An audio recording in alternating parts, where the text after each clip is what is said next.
Hi Gilsborough, welcome to chapter 10 of The Butterfly Lion by Michael Morpurgo, and this chapter is called The White Prince.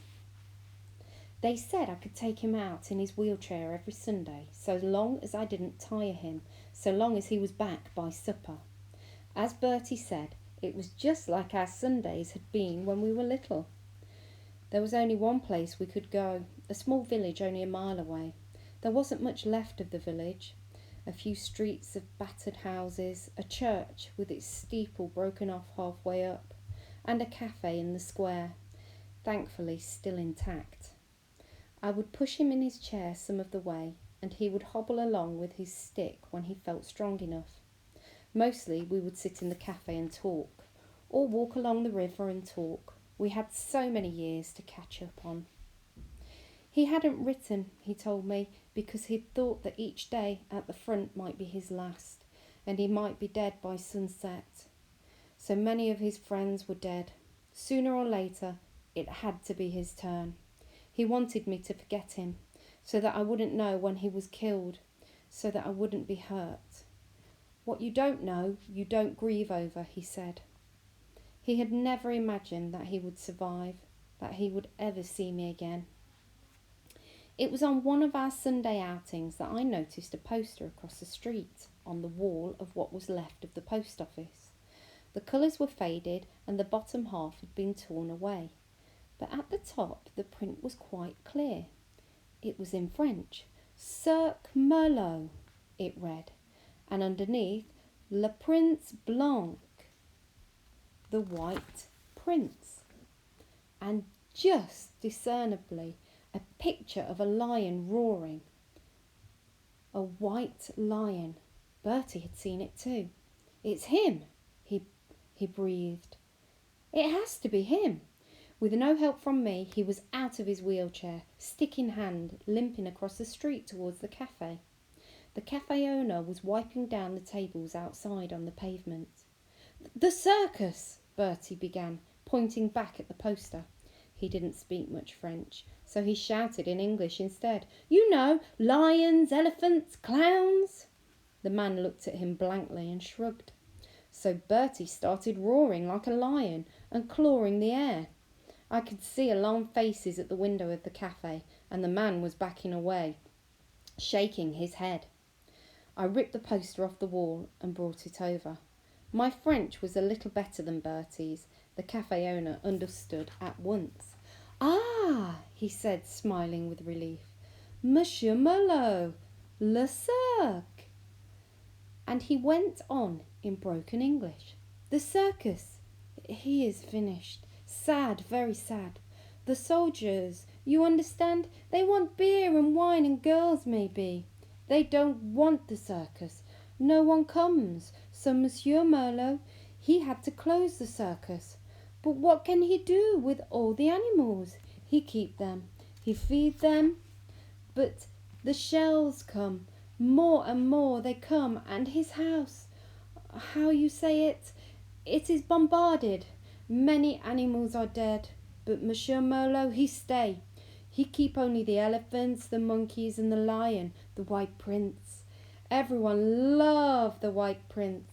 The army, they take all the hay for the horses. There is no food for the animals, so Monsieur Merlot, he take his gun and he have to shoot them. No more circus. Finish. All of them? Cried Bertie. He shot all of them? No, said the man, not all. He keep the White Prince. He could not shoot the White Prince. Never. Monsieur Merlot, he bring him from Africa many years ago. Most famous lion in all of France. He love the lion like a son. That lion he make Monsieur Merlot a rich man. But he is not rich no more. He lose everything. Now he have nothing. Just the White Prince. It is true. I think they die together. Maybe they die already. Who knows? This Monsieur Merlot, Bertie said. Where does he live? Where can I find him? The man pointed out of the village. 7, maybe 8 kilometers, he said. It is an old house by the river, over the bridge and on the left. Not too far, but maybe Monsieur Merlot, He is not there no more. Maybe the house is not there no more. Who knows? And with the last shrug, he turned and went indoors.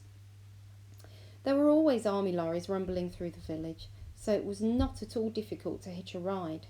We left the wheelchair behind in the cafe. Bertie said it would only get in the way, that he could manage well enough with his stick. We found the house, a mill house, just over the bridge where the cafe owner had said it would be. There wasn't much left of it. The barns all around were shell blasted, the ruins blackened by fire. Only the main house still had a roof, but it too had not gone unscathed.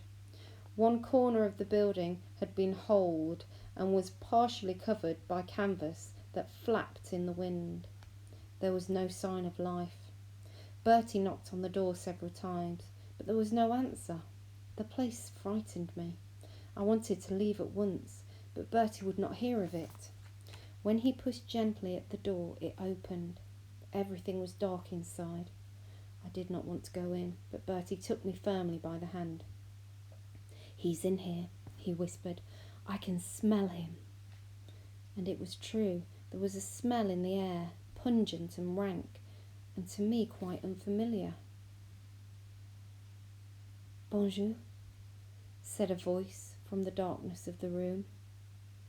He spoke so quietly you could hardly hear him over the rush of the river outside. I could just make out a large bed under the window at the far end of the room. A man was lying there, propped up on a pile of cushions. "Monsieur Merlot?"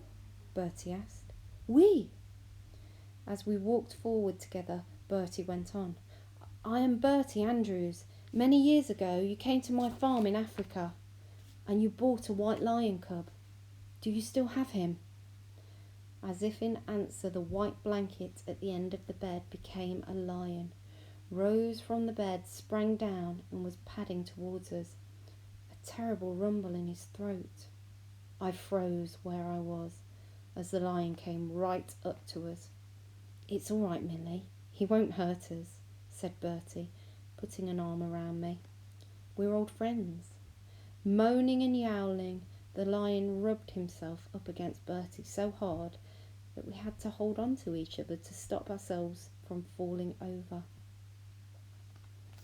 Okay, Gilsborough.